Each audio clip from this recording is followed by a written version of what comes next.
नमस्कार दोस्तों, एक क्वेश्चन देखो टाइम एंड वर्क से, ठीक है ना। टाइम एंड वर्क, ठीक है ना।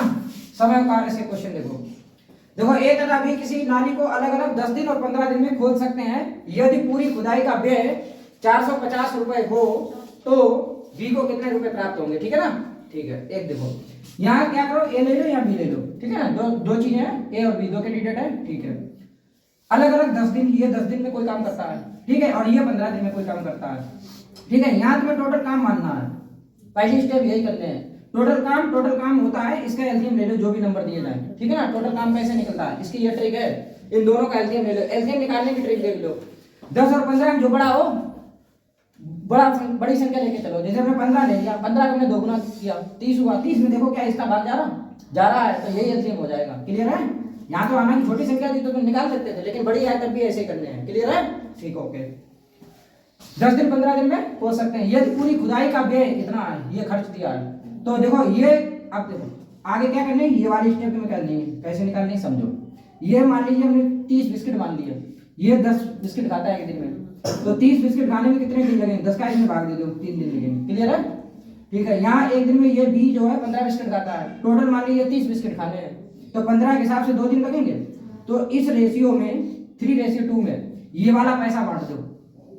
क्लियर है, कितना, 450, ठीक है ना। तो 3 और 2 5, 5 बराबर 450। क्लियर है, तो 5 की वैल्यू कितनी हो गई, 450, क्योंकि यहाँ पे ये व्यय देना है, व्यय, तो बी का व्यय कितना होगा। क्लियर है, तो यहाँ देखो ये ए है, ये ए का व्यय है और ये बी का निकलेगा। क्लियर है, ठीक है ना, ठीक है। तो 5 बराबर 450, तो 1 बराबर कितना, 5 9 45। क्लियर है, नहीं क्लियर है। 1 बराबर 90 हो गया। अब हमसे पूछा किसका, बी का, तो बी की वैल्यू है कितनी, 2, तो बी की वैल्यू निकल आएगी, बी का कर 2 × 90। क्लियर है, 9 दूनी 18 180। क्लियर, तो यहाँ तो ये बी का खर्च निकल आया। यहीं पे अगर एक क्वेश्चन और जोड़ दें, ए का व्यय बताओ, तो ए का भी हम लोग निकाल सकते हैं, नहीं निकाल सकते, क्योंकि एक की वैल्यू 90 है, तो एक की वैल्यू 90 है। हमसे पूछा ए का, अगर मान लीजिए ए का भी पूछ दिया जाए, ठीक है ना, अलग से, तो ए का भी निकाल देंगे, ठीक है ना। 1 बराबर 90, तो 3 बराबर कितना, 9 × 27 270। क्लियर है, नहीं क्लियर, ठीक है। तो 3 × 90 270 रुपए से मिलेंगे और बी को 180 रुपए मिलेंगे। अब जोड़ के देख लो, अगर 450 आ रहा है तो आंसर मेरा सही है, ठीक है। 180 है, 270 ये 450 हो जाएगा, यानी कि आंसर सही है, ठीक है ना। क्लियर है, उत्तर की जांच भी हो गई यहाँ से। देखो भाई क्वेश्चन नंबर 2, रहीम, करीम और डेविड ने एक काम इस प्रकार किया कि रहीम पूरे काम का 1/2, अब करीम 1/3 और डेविड ने शेष काम किया, ठीक है ना। पूरे काम की मजदूरी 1200 रुपए मिली, 1200, ठीक है ना। 1200 मिली तो करीम की मजदूरी बतानी है। क्लियर, ठीक, ओके। देखो एक जगह है रहीम को हमने आर से मान लिया, ठीक है। एक जगह करीम को हमने कैसे मान लिया, ठीक। एक है डेविड को हमने डी से रिप्रेजेंट कर दिया। क्लियर है, ठीक है, ठीक है। इस प्रकार किया कि रहीम पूरे काम का 1/2, पूरे काम का 1/2। क्लियर है, नहीं क्लियर है, ठीक है। करीम 1/3। अब हमें डेविड का मालूम नहीं, तो शेष काम डेविड ने किया, जी लिखा, डेविड ने शेष काम किया, तो शेष काम हम डेविड का निकालने, कैसे निकलेगा समझो। टोटल काम 1 होता है, इधर देखो, इधर टोटल काम 1 होता है, 1 में से इन्होंने जो काम किया उसे जोड़ के घटा दें तो शेष निकल आता, ठीक है ना। तो 1/2 ये और 1/3 ये हम जोड़ के घटा दें। क्लियर है, 6 एलसीएम, 2 × 6 3 दूनी 6। क्लियर है, नहीं क्लियर है, तो 1 - 5 5/6। क्लियर है, तो यहाँ कितना हो जाएगी, 1/6, बोलो, ठीक है। तो डेविड ने कितना किया होगा, 1/6 काम, शेष काम। क्लियर है, ये शेष निकल आया। क्लियर है, ठीक, शेष ही तो डेविड ने किया था, ये डेविड ने किया। क्लियर, ठीक है।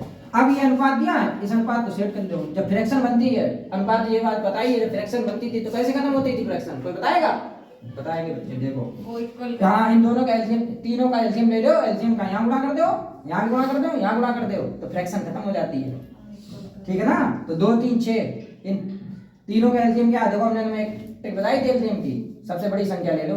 देखो 6 में इसका भी भाग जा रहा है, इसका भी जा रहा, ठीक, नहीं क्लियर। तो 6 का यहाँ गुणा कर दो, 6 का यहाँ गुणा कर दो और 6 का यहाँ गुणा कर दो। क्लियर, फ्रैक्शन खत्म। तो 2 × 6 3 दूनी 6, बोलो, और 6 कम 6।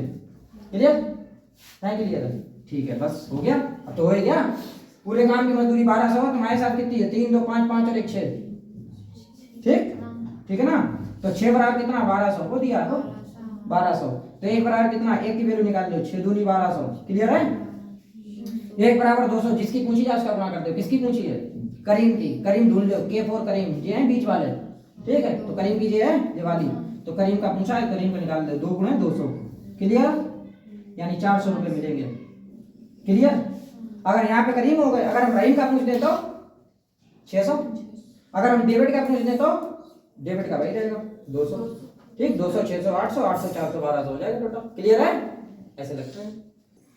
चलो एक क्वेश्चन और देखो, क्वेश्चन नंबर 3, ए ने किसी काम का 1/3 भाग, बी ने 2/5 भाग तथा सी ने शेष काम किया, ठीक है ना, तो सी का निकालना पड़ेगा। पूरे काम की मजदूरी 1350 रुपए मिली हो तो सी की मजदूरी चाहिए, क्लियर है। तो पहले तो हमें सी का भाग निकालना पड़ेगा, ठीक है ना। टोटल काम हम 1 मानते हैं और जो 2 को मिला होता है वो 1 में से दोनों का जोड़ के घटा देते हैं तो तीसरी एक वैल्यू निकल आती है, क्लियर है, ठीक है ना। तो ये ए का भाग हो गया, ए का भाग कितना है 1/3, ये बी का भाग कितना है 2/5, क्लियर है। शेष सी ये लिखा है यहाँ, कहाँ लिखा, ये लिखा, सी ने शेष काम किया तो यहाँ सी का निकाल दो शेष काम, ठीक है, शेष सी ने, क्लियर है, नहीं क्लियर है, ठीक। शेष कैसे निकलेगा अभी बताया था, 1 माइनस इन दोनों को जोड़ लो, ए का जोड़ लो, ए का भाग प्लस बी का भाग, क्लियर है। तो भिन्न की एलसीएम लेते हैं, 15 एलसीएम हो जाएगा, 3 × 5 = 15, 5 × 3 = 15, क्लियर है, नहीं क्लियर है, ठीक है ना। 1 माइनस 5 3 8 हो गया, 8/15, ठीक। देखो अब एक में से घटाने की ट्रिक देख लो, 15 में से सीधे घटा, इसे घटा दे, देखो 15 में से इसे घटा दो सीधे, एक में से जब भी घटाने की बात हो तो 60/15, क्लियर। इतना ही आया था, नहीं आया, 11-15 आया क्यों यार, 3 × 5 = 15, हाँ गलत कर दिया आपने, 5 × 3 = 15, 3 दूनी 6 आएगा यहाँ, सही कह रहे हो तुम, गुड, सॉरी यहाँ पे गलत घटा दिया हमने, ठीक है, यहाँ पे गलत कर दिया। 1 माइनस 6 5 11 हुआ, 11/15, तो इसमें से घटाओ 4/15 आएगा, 4/15, देखो दोबारा देख लो, 5 × 3 = 15, 3 दूनी 6, ठीक है ना, 3 × 5 = 15 5, ठीक है ना, 11/15 यानी 4/15, क्लियर, नहीं क्लियर, तो इसका भाग आ जाएगा कितना 4/15, ठीक है क्या, ठीक है। अब फिर वही कंडीशन कि यहाँ फ्रैक्शन खत्म करना है, फ्रैक्शन खत्म करने के लिए 3 5 15 जो हर है ना, हर उनका एलसीएम ले लो, तो 15 आया एलसीएम, 15 का यहाँ गुणा कर दो, 15 का यहाँ गुणा कर दो, 15 का यहाँ गुणा कर दो, क्लियर है। 3 से कट जाएगा 5 बार में, 5 से कट जाएगा 3 बार में, 3 दूनी 6, बोलो 15 से 15 कट जाएगा 4, क्लियर है, नहीं क्लियर है। अब ये देखो 6 4 10 10 5 15, ठीक है ना, ये अनुपात आ गया, तो 15 बराबर कितना, इस रेशियो में उतना पैसा बांटना है, 1350, क्लियर है। 6 4 10 5 15, 15 बराबर कितना 1350, ठीक। तो 1 बराबर कितना 15 9 135, 90 आ जाएगा, नहीं आया, ठीक है ना, बोलो ना। पूछा किसका, सी की पूछी है, सी की मजदूरी, सी ये है, ठीक है ना, सी की वैल्यू 4, क्लियर है, नहीं क्लियर है, तो सी का काम कितना हो जाएगा 90 × 4, 360 रुपए सी को मिलेंगे, क्लियर है। इसी प्रकार अगर ए का पूछा जाए तो इसमें गुणा कर दोगे 450, क्लियर है। अगर बी का पैसा पूछा जाएगा तो 9 4 54 540, ठीक है ना, नहीं क्लियर, ऐसे लगता है, ठीक, ऐसे लगाने तुम्हें, ठीक है।